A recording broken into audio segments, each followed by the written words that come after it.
Good afternoon, everybody. Welcome to today's Scottish Historical Walk. We're here at the centre of George Square at the Sir Walter Scott statue.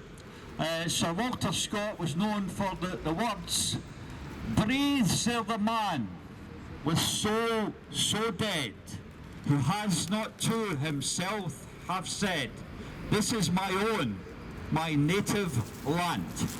Now, Sir Walter Scott is obviously is sometimes claimed by the Unionists, but when you read what he's written, he was a patriotic Scot.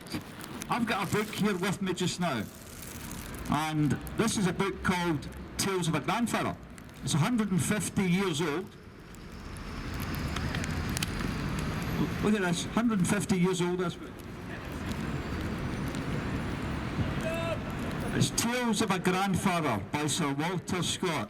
It is the complete history of Scotland.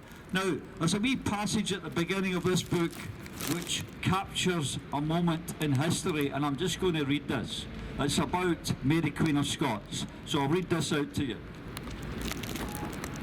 Last of all, Mary laid her head on the block, which the executioner severed from her head with 2 strokes of his axe.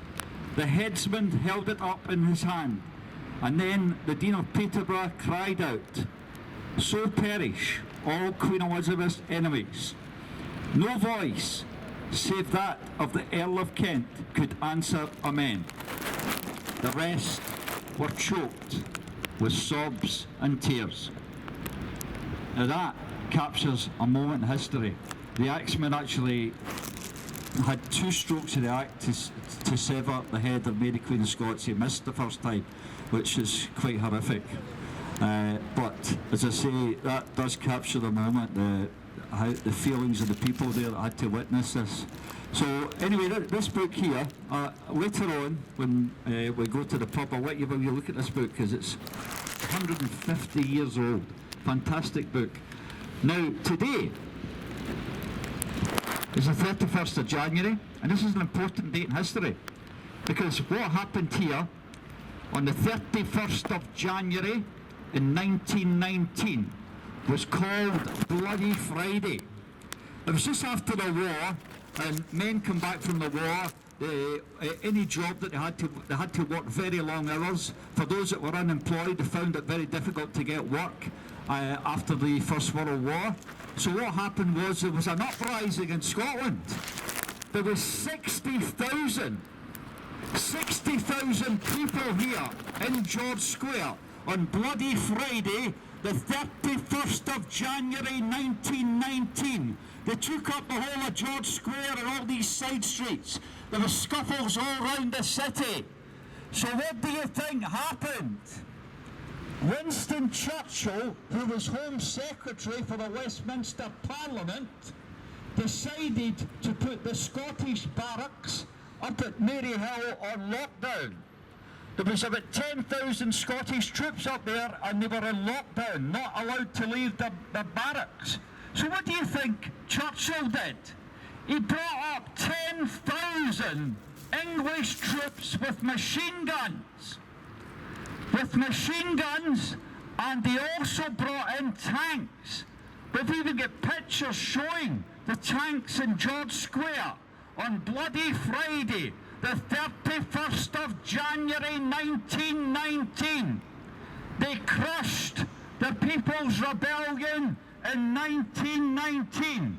Every uprising that the Scots have tried has been subverted by traitors.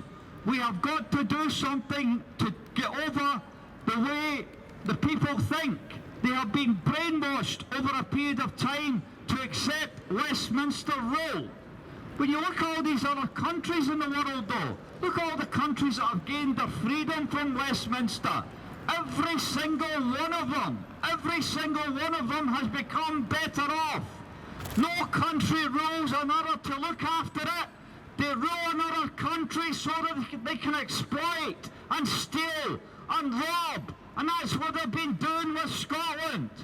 They have robbed us of our oil revenue. Our whisky revenue is higher than it has ever been. At the moment, water's gone over the border, electricity's gone over the border. They're robbing us, and they're sitting back and accepting it. It's time to rise up, stand up for Scotland. It's time to come together and claim back our freedom.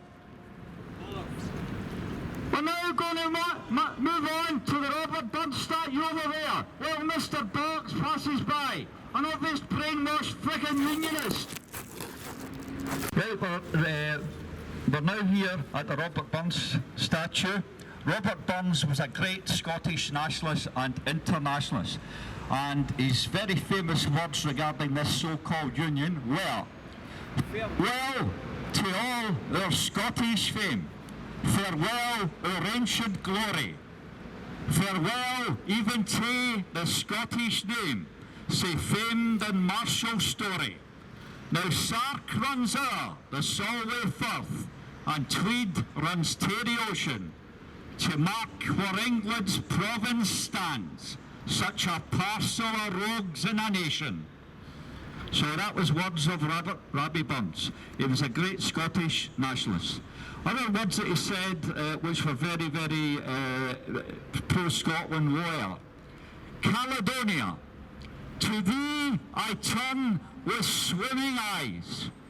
Where has the soul of freedom fled, buried with the mighty dead?"